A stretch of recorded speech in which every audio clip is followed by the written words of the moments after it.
Olá!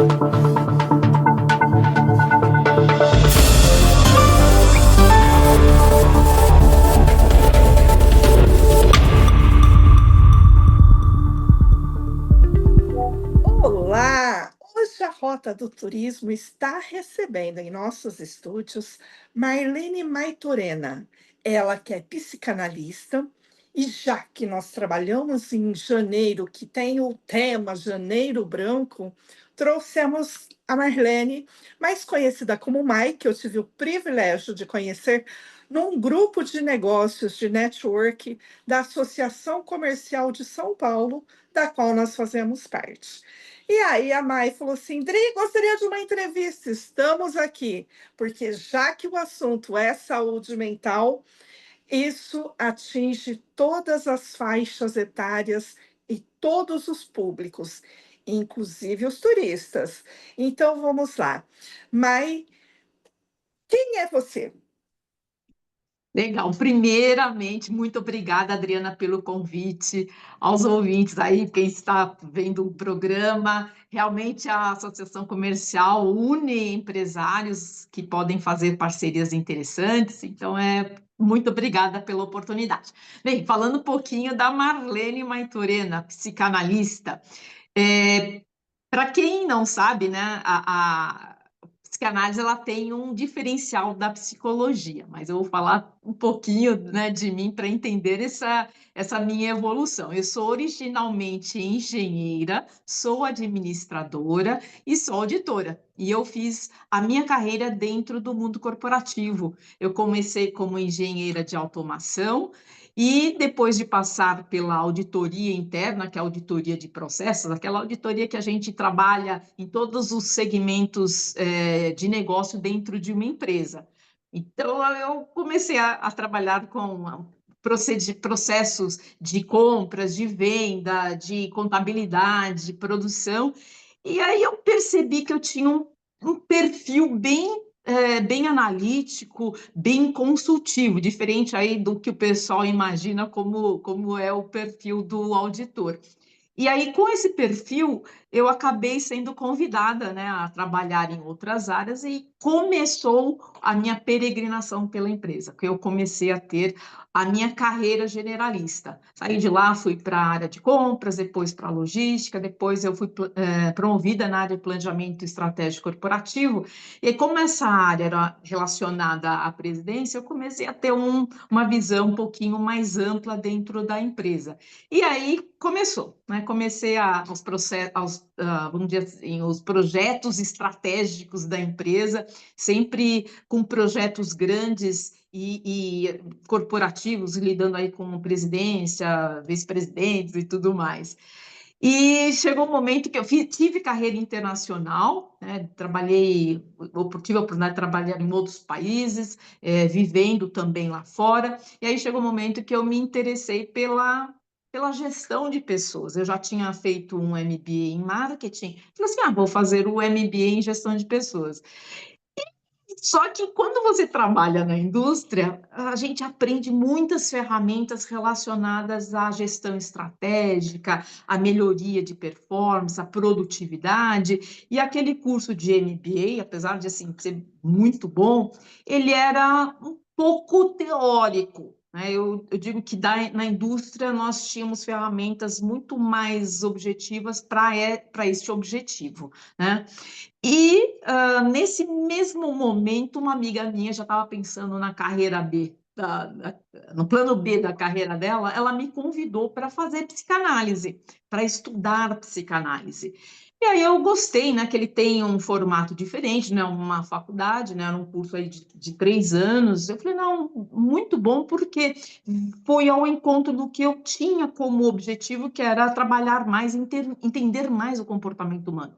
Só que quando eu comecei a fazer, vamos dizer assim, passar pelo meu processo psicanalítico, então você imagina uma engenheira super racional, super objetiva, e aí foi fazer psicanálise e me deparei com o meu inconsciente. E aí, para quem não sabe, diga, Eu tenho Adriana. certeza que muitas vezes você falou, mas o que que eu estou fazendo? Eu sou engenheira e eu estou em compras, eu estou em logísticas, aonde que eu vou? Eu acho que tem uma pulguinha que fica mexendo com o nosso inconsciente, ou não? Certamente, Adriana. Pra você ter uma ideia, né? Hoje eu entendo a minha peregrinação, mas essa minha peregrinação ela teve um começo quando eu era pequena, digo 8, 10 anos de idade, eu queria ser médica neurocirurgiã. Então eu não sei de onde que eu tirei essa ideia. A única coisa que eu sabia é que eu queria mexer com o órgão mais importante do nosso corpo, que é o cérebro, né? O último que é desligado. Então, você imagina sair dessa medicina da neurocirurgia e depois para a psicanálise. Quer dizer, de alguma forma, o destino brincou comigo, né? Porque eu não deixo de lidar com o órgão mais importante, mas não no aspecto fisiológico, mas no aspecto mais Emocional. exatamente, num lado emocional, que a gente não reconhece, que é difícil de nós entendermos. E aí, quando eu fiz a psicanálise, que eu me deparei com o meu inconsciente, aí eu percebi tudo aquilo que eu não tinha conseguido entender no meu desenvolvimento. Aquelas coisas que impedem a gente de atingir um objetivo, coisas que fazem com que as pessoas nos impeçam de fazer, coisas que a gente se feche, desista no meio do caminho, tudo isso eu entendi com o meu processo psicanalítico, né? Então, hoje, eu digo que eu escuto como psicanalista, mas eu ajudo os meus pacientes, os meus clientes a encontrarem uma solução para os seus problemas de uma forma mais objetiva, né? Eu agrego essa visão engenheira, né? E você me trouxe um pensamento aqui. Todo mundo fala que a gente vem para essa terra com uma missão. E Hum. nessa missão, então eu acredito, você falou uma palavra-chave aí. Eu, quando pequena, eu tinha o sonho de ser neurocirurgiã. Já trabalhando com o cérebro. Você fez, é aquilo, a gente luta com a nossa vida querendo outros rumos e não sei porquê, e no final, enquanto você não veio para a psicanálise, você não se sentiu realizada. Ou não, você ainda está com aquele bichinho te cutucando para descobrir algo mais. Olha, Adriana, eu não sei como veio a ideia da medicina aos 8, 9 anos. Eu só me lembro que eu ganhei um brinquedo do meu pai que tinha um estetoscópio, tinha um bisturi, tinha lá uns vasinhos, tudo muito interessante, né? Eu não sei se eu ganhei, Na tua diga, família não tinha médicos? de jeito nenhum, meu pai é engenheiro, de Ah, jeito tá. nenhum. Minha mãe era dona de casa, né? E então, assim, essa ideia eu não sei se eu ganhei o brinquedo depois de externar a minha vontade de ser médica, ou se eu ganhei e tive a vontade. Não tenho ideia, não me lembro como é que foi, só que ela foi muito determinada, eu fui muito determinada, foi muito determinante essa minha vontade, porque eu sabia exatamente que era medicina, que era neurocirurgia, e eu fiz toda a minha carreira, até vamos dizer assim, na época era ensino técnico, eu fiz análise biológica, né? E eu fiz o meu caminho para ser médica. E aí muitas pessoas às vezes se perguntam, como você falou, de buscar seu propósito na vida. E eu digo o seguinte: não dá para parar o mundo, parar a sua vida e ficar nessa busca. Eu acho que nós temos que viver, porque ou esse encontro é breve, nós podemos encontrar esse nosso propósito muito rapidamente na nossa vida, ou esse encontro ele pode vir enquanto nós estamos vivendo. Então, essas pessoas que eu preciso me encontrar, eu não preciso me encontrar, deixa de fazer coisas isso não é bem o que eu queria. Eu acho que não é assim. Eu acho que a gente precisa de tudo para chegar onde nós queremos. Aí vai um recado para as pessoas que não desistam de cursos. Por exemplo, eu fiz engenharia, desisti, até porque era o que eu queria, né? Mas às vezes uma pessoa fala assim, faltou um ano para fazer, eu deixei de fazer, terminei, ou não terminei, ou parei no meio, apenas comecei. E aí vai deixando pedacinhos. E hoje eu tenho plena certeza que o que eu sou hoje é um resultado dos vários caminhos que eu trilhei na minha vida profissional. Cada parte dela foi fundamental para eu chegar onde eu cheguei e para eu ser quem eu sou agora, né? O que é importante é não desistir no meio do caminho, né? E isso E daí para eu não desistir, o autoconhecimento é o melhor remédio?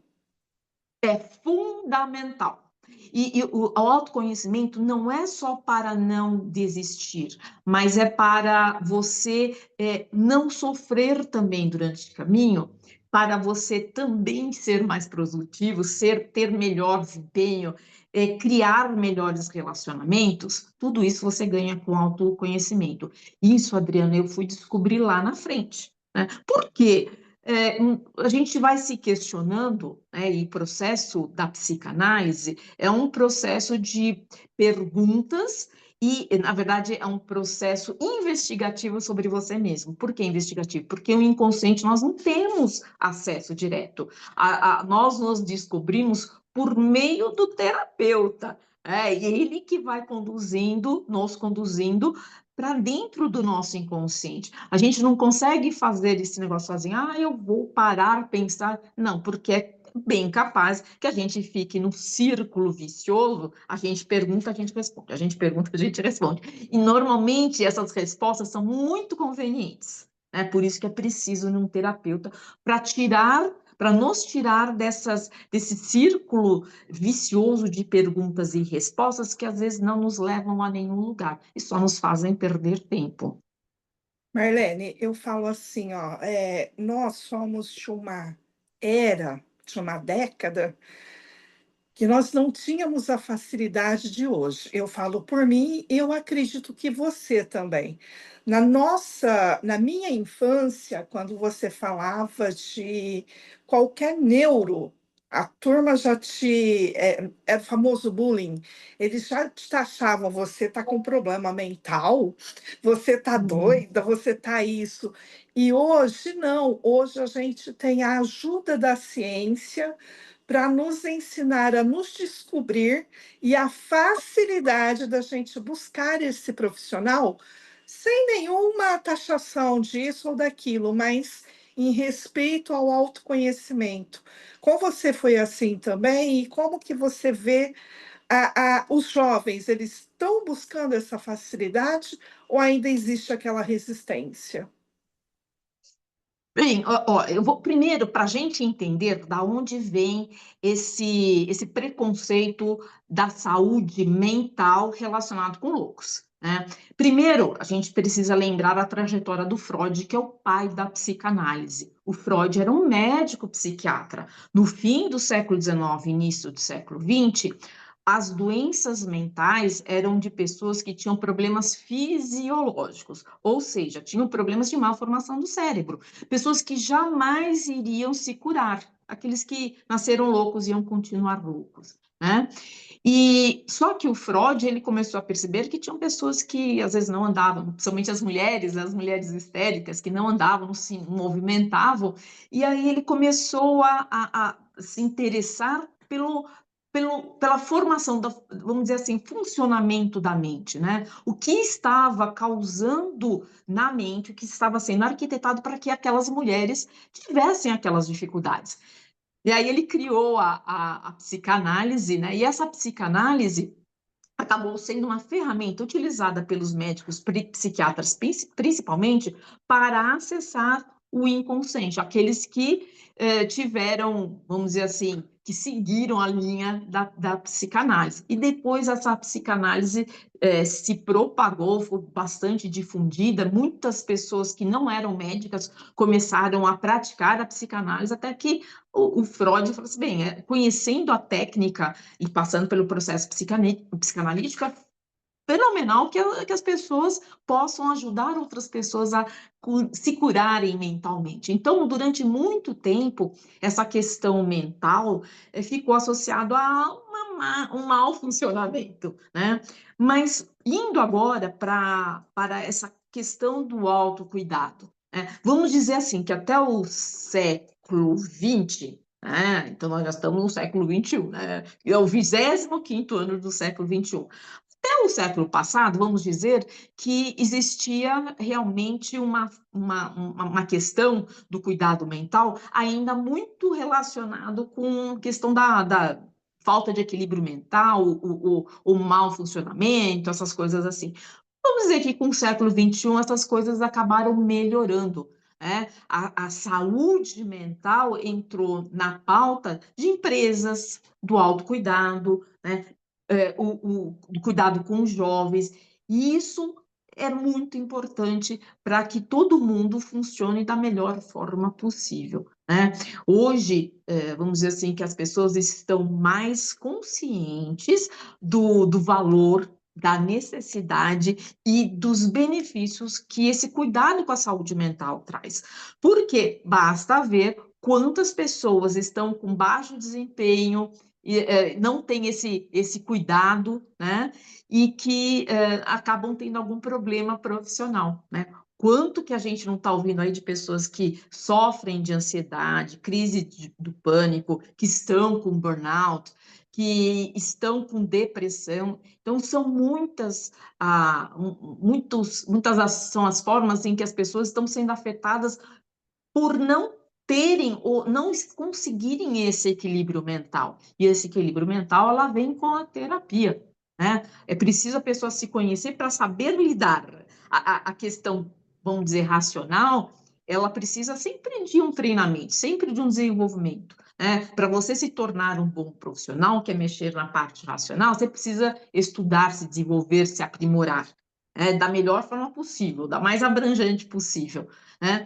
Mas para você se desenvolver como um todo, você tem que lidar com a questão inconsciente, aquela que você não enxerga, porque é ali que estão as emoções, né? A gente diz que o nosso inconsciente, ela tem todas vamos dizer assim, tudo que gera propulsão para as nossas emoções e para os nossos sentimentos.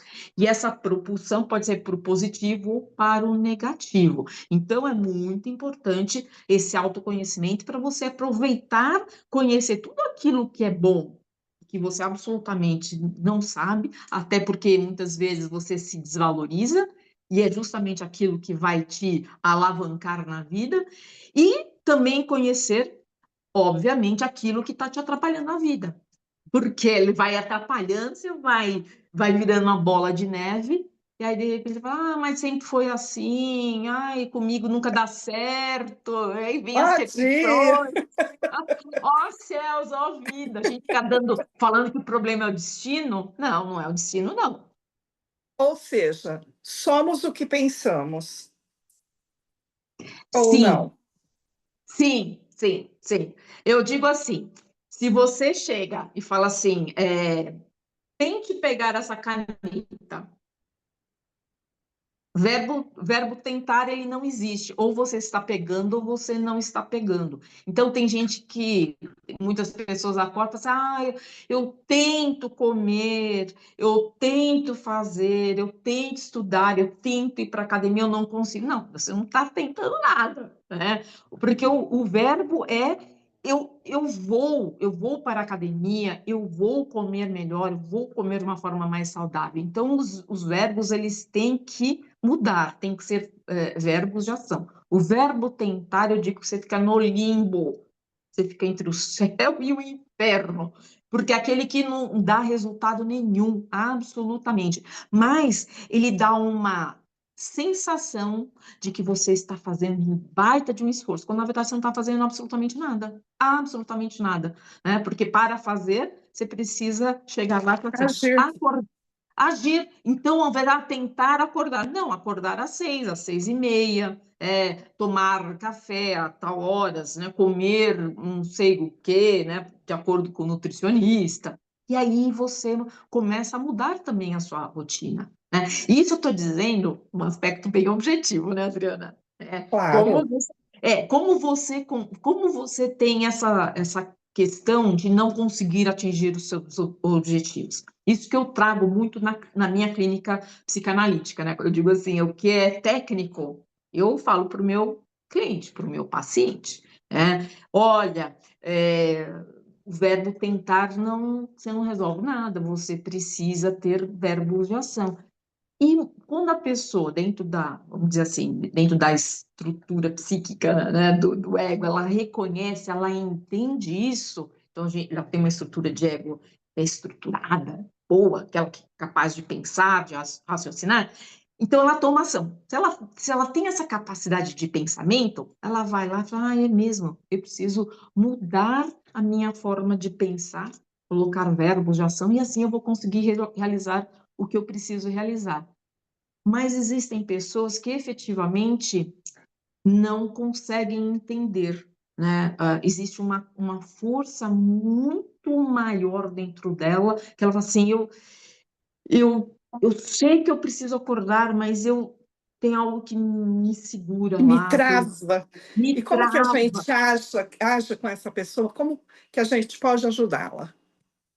Então, quando existe essa força maior, tá? Aí eu digo que a terapia psicanalítica é a melhor forma de você entender aonde é que está a tua trava.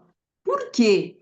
É preciso entender o seu histórico de vida, porque alguma coisa pode ter acontecido quando você era uma criança, quando você era adolescente, pode ter tido alguma influência externa, e aí a minha pergunta é: por que você se deixou influenciar por esse meio, por essa pessoa, por esse grupo social, né? E cada pessoa tem a sua história, né? Cada pessoa tem a sua vulnerabilidade, né? Uma coisa que ultimamente eu tenho prestado muita atenção, Marlene, existem livros que falam, você é consequência das pessoas que estão ao seu redor. Então, eu comecei a observar muito, tipo assim, eu estou num local que existem pessoas que só sabem reclamar, que nada tá bom, que tudo é problema. Eu automaticamente já começo a olhar o mundo como se fosse uma nuvem negra. Por outro lado, se eu estou perto de pessoas que adora ajudar, que vê assim, cada pedra, ela vê um degrau e ela vai e não, ó, deu errado ali, mas a gente pode fazer isso. Tem o plano A, não deu certo, tem o B, tem o C. Aquela pessoa, ela é uma empreendedora e ela vai buscando e galgando. Por mais difíceis que sejam a caminhada, ela não desiste, porque ela está junto de pessoas que têm esse mesmo pensamento. Essa também é uma visão que a gente tem que olhar e começar a se policiar. Quais são as pessoas que estão ao seu redor e como que você quer viver nessa vida? Ou não?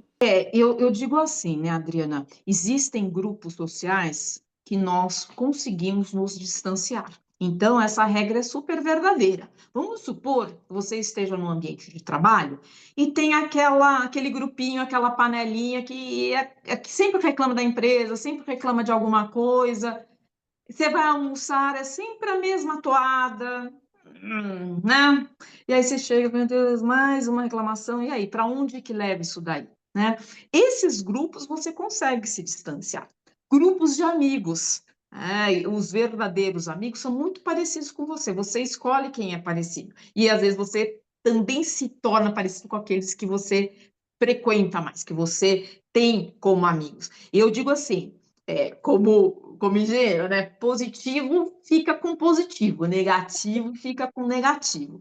Se você é bandido, ladrão, você vai ficar com bandido, ladrão, né? Se você for uma pessoa boa nesse meio, ou vão acabar com você, ou você vai sair, né? E o contrário também é verdadeiro, né? Você não tendo uma boa índole, você ficar num grupo, ou você se converte, você acaba adotando esse comportamento, ou você é expulso. Então, né, ou tem um grande esforço para a pessoa se adaptar, ou ela é expulsa, né? Mas vamos passar para um grupo social muito complicado, né, de falar desse Família. A família. E aí, Adriana, o que que a gente faz quando algum membro da família só reclama, só reclama? Aí, não dá para se desfazer de mãe, não dá para se desfazer de pai, não dá para se desfazer de irmãos, às vezes do cônjuge, do filho, né? E aí o que fazer? Aí eu digo o seguinte: é o se conhecer. Eu sempre parto do princípio que tem que ter o autoconhecimento para que a gente possa se relacionar com o outro, né? Não adianta jogar no outro, porque senão é a transferência da culpa. Ah, é culpa Sim, do é a outro, o outro que tem que vitimização, mudar. né? O outro é que tem que mudar, é o outro, é o outro. Não, eu digo que tudo é, é como se fossem as regras da comunicação. Se eu quero me fazer entender, eu tenho que primeiro trabalhar a minha comunicação. Será que eu estou falando corretamente, estou expressando bem as minhas ideias? Será que o meio que eu estou utilizando não tem nenhuma interferência?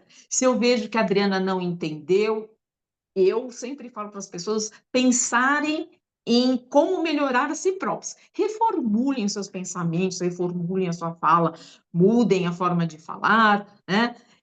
Se o erro persistir, ou não, desculpa, se a não compreensão persistir, então você pensa, puxa aí, puxa vida, Adriana, o que foi que não ficou claro para você? Né? E da mesma forma são outros relacionamentos. Né? O que eu preciso melhorar? Quais são as formas de pensamento que eu tenho? Se eu preciso ser um pouquinho mais flexível, se eu preciso ser um pouquinho mais empático, entender o outro, né? O que está faltando nesse meu relacionamento com o outro, né? Depois ver assim, tá bom, não sou eu, né? Eu fiz a prova dos 9, triple check, né? Não deu problema, mas o que está acontecendo com o outro? Aí você percebe que o outro é que tem esse tipo de comportamento, né? Mas por isso que eu falo, o autoconhecimento é para você ter a certeza de que você não é o problema da relação familiar, como pai, como mãe, como filho, como cônjuge, né? Não é o problema você está sendo o melhor que você pode ser. Mas para que serve a terapia? Para aplacar a dor. Não, não sou eu não posso fazer absolutamente nada. Mas se a pessoa ela tem acesso, né, e quer melhorar esse relacionamento, chega lá e fala: peraí, estou percebendo que algo está acontecendo no nosso relacionamento com o pai, com o filho, com o cônjuge, né? Como irmão, né? Algo está acontecendo. O que está acontecendo que tem tanto atrito? Se houver possibilidade de conversa, de compreensão, de troca, né, com o outro, ótimo. Eu digo assim, é a DR familiar. DR do cônjuge, vamos discutir a relação do cônjuge, vamos discutir a relação de pai com filho, né? De pais com filhos, tanto faz, né? Pode ser mãe com filho, com filha, né? De pais com filhos. Vamos discutir essa relação, né? Onde que o nó ele se soltou ou ele está débil, está fraquinho, né? Que precisa ser trabalhado, né? Então, tudo isso precisa ser feito. Se houver essa possibilidade, né? Então, sempre parte do princípio de que o que passou pela terapia, ele sabe fazer isso muito bem e sempre vai buscar o acordo, a harmonia, né? E aí, se convencer o outro, melhor. Digamos assim, que é um excelente resultado ou é um resultado para um grande relacionamento, quando os dois trabalham as suas imperfeições. Tem que ser, cada um tem que trabalhar as suas para depois, na hora de juntar, sabe, encaixar direitinho. Agora, se o outro não for, aquela coisa, ela não sofra, não sofra, É. né? Porque não tem o que fazer, né? Às vezes é duro um filho identificar que, sabe, por algum motivo, né, Adriana? A gente vamos dizer assim, aquela família Doriana é o que todo mundo sonha. Ah, que todo mundo se dá bem, né? Olha, é tudo maravilhoso, funciona Mas tudo até a perfeito. família Doriana tem os problemas, só que não são Não, mas filmados. não, mas eu digo assim, a família Doriana é uma fantasia, porque a realidade são são as questões que aparecem nos relacionamentos familiares. Isso é o normal, né? Isso que é o mais comum, e isso precisa ter trabalhado. Mas o triste é quando, seja lá quem for, pai, ou mãe, ou filho, né? Cônjuge, aí descobre que o outro tem talvez um problema de personalidade, E não né? quer se tratar. E Não quer se aí, tratar. recentemente, eu ouvi o padre Fábio de Mello, ele fez uma observação que eu achei fantástica. Você pode ter pessoas da tua família que você não se adapta, porque ele não quer mudar. Então você já sabe, está nas suas mãos, ou ficar ou se afastar. Pronto, mas sem sofrimento. Eu achei isso melhor. Exatamente. Exatamente, é isso daí, né? Porque, porque chega uma hora que não tem absolutamente nada que você possa fazer. Eu digo assim, nós não mudamos o outro. Às vezes, muitas pessoas sofrem muito por tentar mudar o outro. Mas chega uma hora você tem que se livrar dessa tentativa. Eu digo aí dessa tentativa porque não dá, não é possível. A mudança ela sempre de dentro para fora, né? De fora para dentro, é muito bonitinho você fazer com que outra pessoa é, tenha determinados comportamentos, mas é só para ficar aceitável, bonito para fora, né? De dentro a pessoa continua a mesma coisa. Então, não é sustentável no tempo, né? Mas pode causar sofrimento para alguma das partes. Então, eu digo assim, o melhor aí é dar várias mãos, né? Cada um tem que seguir a sua vida, né? E isso no meio empresarial também. Também, também.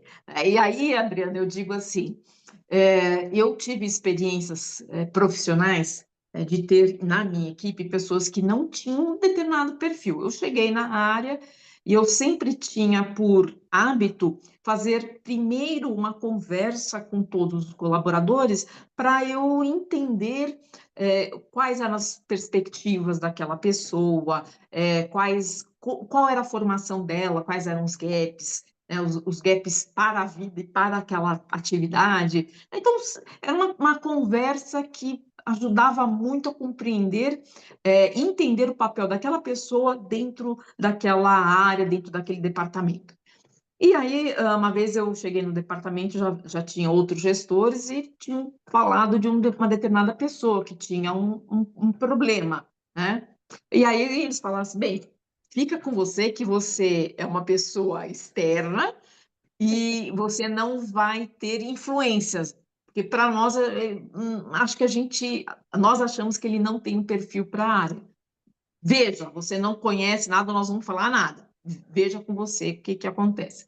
Eis que não precisei dar muitos trabalhos, né? Acho que no segundo trabalho já teve uma discrepância muito grande entre o que ele compreendia, o que ele precisava fazer, e aí eu percebi que uma das, vamos dizer, características básicas para aquela atividade era enxergar o todo, né, com uma visão analítica, ter um planejamento muito bom. Eu falei assim, não, essa pessoa ela é muito, sabe, uma pessoa analítica que é muito boa para checar números, né? Então, uma visão Aham. ótima daquilo que está vendo e checar para ver. Então, É o analítica ali, planejamento do hoje. Daqui 10 do anos, hoje, é esquece. enxergar agora, planejar nem pensar. Então, eu falei assim, não, não, não, não. Né? Então, essa questão de entender o outro, essa dinâmica dentro da empresa, ela também funciona, né? E essa questão de eu, como chefia, né, entender o que eu quero, eu, como gestora, alinhada com o que a área quer. Então, o que eu quero precisa ser o que é melhor para a área. E eu enxergar o outro como não tendo essas habilidades, né? Esse gap. Eu não preciso espizinhar o outro, né? Eu simplesmente identifico, não, não é, né? E aí melhor solução que nós tivemos naquele momento foi de transferi-lo para uma outra área, né? Então, sempre existe essa questão de, primeiro, vamos nos entender como chefia, o que que eu quero, né? E vamos entender qual a necessidade da área, e aí a gente vê os gaps. Se eles são grandes, se eu digo assim, né, agora para os gestores, se vamos por, quando eu falo gap, eu falo do que falta de competência técnica. Às vezes eu utilizo alguns jargões, né, Adriana, mas o que falta de competência técnica. Existem faltas que são facilmente preenchidas com cursos. Tá? Às vezes, um curso, uma habilidade, um treinamento que é facilmente disponível, né? Porque ninguém nasceu aprendendo, todo mundo tem que aprender e reaprender sempre, né, Marlene? Sempre. Eu sempre dou exemplo com o Office, pacote Office, né? Um dos mais Uhum. complexos é o Excel. Ninguém Sim. nasceu sabendo Excel, né? A gente sempre sabe o basiquinho lá. Ah, mas se você quiser se quiser fazer umas coisas mais complexas, tem um monte de macro ali que você aperta um botãozinho e faz um monte de coisa. Peraí, mas para saber aquilo lá, você precisa fazer um curso, né? Algumas pessoas, elas são autodidatas, elas vão lá e aprendem. Mas hoje, sabe, o nosso tempo ele é tão atribulado, a gente tem tanta coisa para fazer que, puxa, coloca a pessoa para fazer um treinamento e essa pessoa adquire as habilidades muito rapidamente e já aplica no ambiente de trabalho também muito rapidamente. E a empresa ganha de produtividade assim. E também satisfação do colaborador. Por quê? Ninguém precisa sofrer para trabalhar. E é uma das coisas mais tristes é quando o profissional sofre por falta de ferramenta ou falta de conhecimento de uma ferramenta. E isso, gestores que estão aí nos vendo, isso é de competência da empresa. Se a competência necessária ela é importante, melhora alguma produtividade, algum índice para a empresa, por favor, deem isso aos seus colaboradores, né? Além de deixá-los mais felizes, isso também vai deixá-los mais produtivos, com um E eu vou desempenho até melhor. além, viu, Marlene? Não só aos colaboradores, mas aos próprios executivos e também aos gestores, porque muitas vezes os donos das empresas repassam a responsabilidade para alguns gerentes e existe o conflito, porque se o gerente vê que o seu colaborador sabe mais do que ele, existe aquele medo de perder o espaço. E aí eu acho que é muito pior esse trajeto, ou não? Ai, Adriana, o gestor que tem aquele que é centralizador, aquele que acha que tudo tem que passar por ele, é medo de alguém ocupar, eu diria que essa pessoa precisa fazer urgentemente terapia, né? Porque essa pessoa, ela vai se tornar uma escrava da posição que ela ocupa, porque ela vai ficar tanto tempo lá que só ela vai saber, não tem ninguém que ocupa o lugar dela, não tem ninguém preparado para ocupar o lugar dela, que aí o dono da empresa, o gestor superior, fala assim: a gente não pode tirar o fulano, a fulana, porque só ele sabe, só ela sabe, né? E aí eu falei assim, meu Deus do céu, é uma armadilha que o profissional cria para si mesmo, nunca façam isso. Trabalhem as suas equipes de forma que alguém ali esteja preparado para um dia ocupar o lugar que esse profissional esteja, né? Aí eu vou dar um exemplo, Adriana, um dono de empresa que fez terapia comigo, né? Porque ele tinha um problema, ele era uma empresa familiar, e aí ele estava com problema com o irmão dele, né? Então, esses problemas pessoais acabaram sendo transferidos para os profissionais, e isso também impactou nas discussões dentro da empresa. Então, o que, que os dois fizeram? Os dois vieram para eu digo assim, a terapia psicanalítica empresarial, né? Onde é um programa que eu tenho, né? Vamos dizer assim, um produto que eu tenho, é focado para os empresários ou executivos top executives, para que sejam abordados os temas relativos às questões emocionais. Por quê? Né? O dono da empresa fala assim, ai, Marlene, eu sou muito explosivo. E eu sei que esse meu temperamento explosivo, ele acaba impactando negativamente na equipe. E aí, óbvio, né? Desmotiva, causa medo, é, não existe a contraposição e às vezes péssimas decisões elas são acatadas porque todo mundo tem medo, ninguém contra-argumenta, né? Então ele só via prejuízo nesse jeito de ser. Então ele fez, né? O irmão também fez, né? Mas o irmão tinha muito mais coisas, digamos assim, muito mais coisas pessoais que estavam impactando aí o desempenho dele, né? Digamos assim, né, o irmão, né, não o dono da empresa, o outro irmão, ele acabou abraçando a terapia psicanalítica, ele ficou até mais tempo, né, porque tinha um limite aí de tempo. Aí ele falou, Marlene, eu quero fazer, eu preciso fazer, porque eu estou muito depressivo, né, uma pessoa que era na época acho que foi logo no finzinho da pandemia, então muita gente ficou com depressão, com ansiedade, ele estava sofrendo muito disso. E o dono da empresa, né, quando ele percebeu quanto que aquele processo terapêutico, né, psicanalítico, estava ajudando no controle das emoções dele, e quanto que isso estava impactando, ele falou assim, Marlene, nossa, agora eu não preciso ficar nervoso, eu consigo me controlar, pedir, às vezes eu percebo que eu estou me exaltando, eu volto, me concentro, né, e ficou muito melhor, as coisas estão saindo mais rapidamente, estão saindo sem atrito, não tem ninguém ficando nervoso, nem eu, né? E sabe o que ele acabou fazendo? Ele trouxe toda a equipe de gestão para fazer esse processo. Então, é uma coisa extremamente valiosa. Quando você fala aí dos executivos, eu digo assim, né? O aspecto da liderança, ele tem muito do comportamento pessoal. Muito, muito. Então, empresários e executivos que não têm esse controle controle das suas emoções, do seu comportamento, eles acabam ultrapassando aí limites dentro da sua gestão. Isso é extremamente danoso para a equipe. É extremamente Tá. danoso. E para uma empresa realizar a saúde mental dos seus trabalhadores, para chegar na Marlene, na psicanalista, quanto tempo é necessário para esse tratamento? Uma sessão já é o suficiente ou não, um Não, ano ou mais de sessões? não.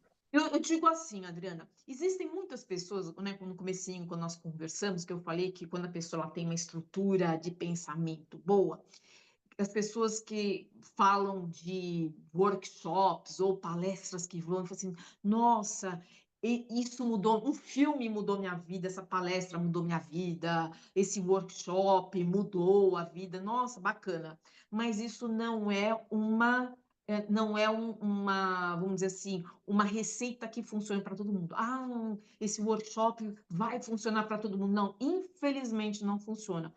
Eu sempre digo que dentro de uma curva aí existem uma pequena parcela da população que consegue em pouco tempo, às vezes uma sessão, um workshop, uma palestra, mas um curtíssimo espaço de tempo ter um grande resultado, né? É um Tem pessoas aquelas processo, né? é um processo. Eu digo que a grande maioria das pessoas, elas precisam de um tempo maior, né? Esse programa que eu comentei, né, sobre o empresário, que ele acabou estendendo para a equipe, foram mais ou menos 12 sessões, né? Por quê? Foi só abordagem de questões emocionais. Muitas dessas pessoas, desses executivos, eles traziam problemas de casa, problemas familiares, isso acabava atrapalhando o desempenho, né? Então, às vezes, era alguma coisa relacionada da pessoa com a relação de pai ou de mãe, ou com o cônjuge, e isso dava um impacto extremamente negativo, né? Então, para algumas pessoas, aquilo lá foi um alerta de que elas precisavam fazer um trabalho investigativo não financiado pela empresa, né? Para a empresa houve aquela separação, pensei, isso aqui é um problema pessoal, não é um problema profissional. Profissional eu consigo lidar, eu tenho capacidade mental, tenho uma capacidade racional para resolver tudo. Meu problema é puramente familiar, dá para levar. Então, eu digo assim, dentro do ambiente profissional, eu dou palestras, não digo motivacionais, são palestras de conscientização da importância da saúde mental, né? O quanto que os Legal. gestores precisam ter esse trabalho, digamos que é muito maior, né? Porque eles têm uma equipe que depende deles, então se eles não tiverem com a saúde mental, emocional equilibrada, com certeza eles não vão conseguir fazer isso com a sua equipe, né? E principalmente para que cada um tenha essa conscientização, que vá buscar o seu próprio desenvolvimento e não delegue isso para alguém, né? Que a própria pessoa resolva as suas questões, né? E autoconhecimento não existe nível social e nem classe social. Todos nós nascemos e em alguma fase da nossa vida existe algum problema que a gente tem que parar, pensar, respirar e descobrir o que está nos bloqueando. Então, nada melhor do que uma terapia para a gente estar descobrindo quais são os nossos problemas e não levar uma vida inteira pisando, como você mesmo disse, né? Eu nasci assim, eu vivi assim. Não, a gente pode mudar e a gente só muda através de uma terapia. Eu quero agradecer você muito, Marlene, por esse bate-papo. Coloco a Rota do Turismo sempre à sua disposição. E se Deus quiser, um dia eu quero ver você fazendo um trabalho de psicanálise comigo, porque eu sou meio doidinha ainda. Não, todo Muito obrigada.